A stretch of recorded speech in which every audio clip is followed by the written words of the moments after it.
Have you ever pondered on what made Napoleon Bonaparte, a man of modest Corsican origins, the ruler of most of Europe? A simple question, yet it sets the stage for a narrative that is anything but. It's a tale of ambition, genius, and indomitable spirit.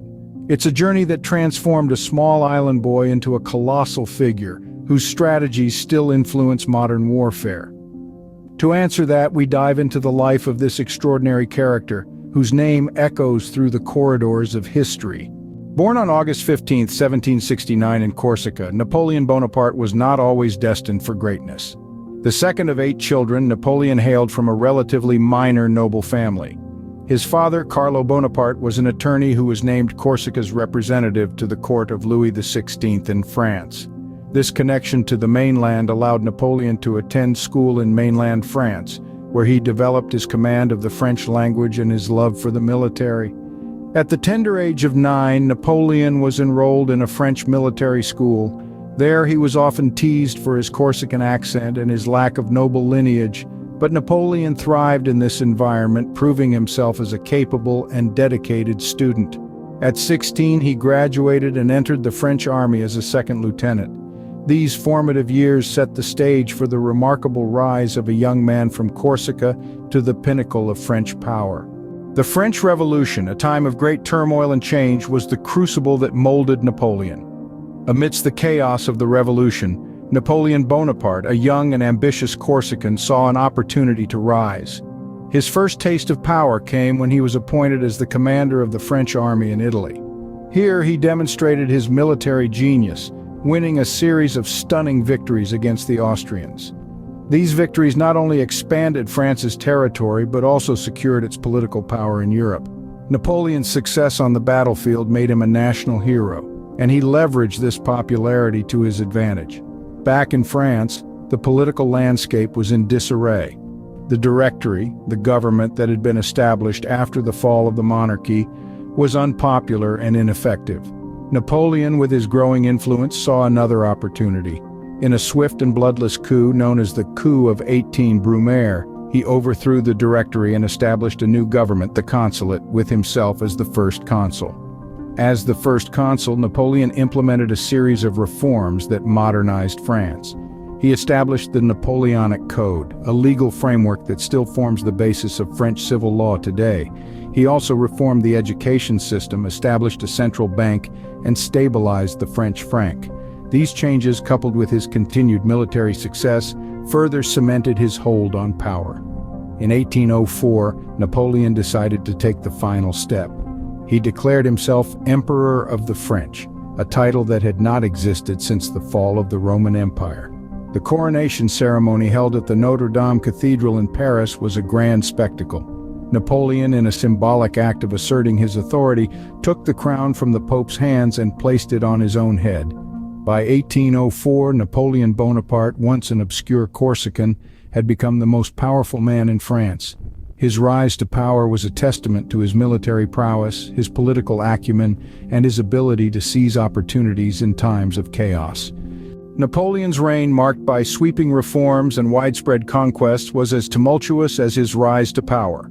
His rule saw the implementation of the Napoleonic Code, a legal framework that abolished feudalism and promoted equality and freedom of religion. Yet it also reinforced patriarchal authority, limiting the rights of women. Under Napoleon, France became a beacon of administrative and legal order, with the establishment of the Bank of France and a centralized, uniform educational system. These reforms, while revolutionary, were also tools of control, cementing Napoleon's authority over a nation he so skillfully maneuvered. But Napoleon wasn't just a reformer, he was a conqueror. His military campaigns, known as the Napoleonic Wars, stretched from the sandy coasts of Egypt to the snowy plains of Russia. His grand army at its peak was a force to be reckoned with, boasting over 600,000 men, and each victory, each annexed territory, only fueled his ambition. However, the invasion of Russia in 1812 marked the beginning of the end. A brutal winter and fierce Russian resistance decimated his grand army, leaving a mere fraction to return home. This defeat marked a turning point. The invincible Napoleon, it seemed, could be beaten. In 1814, he was exiled to Elba, a small island off the coast of Italy. But Napoleon, always the strategist, escaped less than a year later, returning to France for the period known as the 100 Days. His return, however, was short-lived. At the Battle of Waterloo, he was decisively defeated, marking the end of his rule. Napoleon's ambition in the end was his downfall, leading to his exile to St. Helena, where he lived out his final days. His reign had seen the rise of a new France, a nation reshaped by his vision. But his thirst for power, his insatiable ambition, ultimately led to his fall. His story serves as a stark reminder of the perils of unchecked ambition, a lesson that echoes through the annals of history. Napoleon Bonaparte, the man, the myth, the legend, left an indelible mark on the world. His legacy is vast and varied, with a ripple effect that has influenced modern society in ways that are profound. Let's start with his major achievements. Napoleon's military prowess was nothing short of extraordinary. His innovative strategies and tactics revolutionized warfare, laying the foundation for modern military operations. His bold and audacious approach to battle set a new standard in the art of war, influencing military minds for centuries to come. Beyond the battlefield, Napoleon reshaped France and Europe with political and social reforms that have had lasting effects. His most notable contribution is perhaps the Napoleonic Code, a comprehensive system of laws that sought to eliminate privileges and promote equality among citizens. This legal framework, with its focus on clear written rules, has served as the basis for many civil law jurisdictions across the globe. Napoleon's influence was not confined to France or Europe.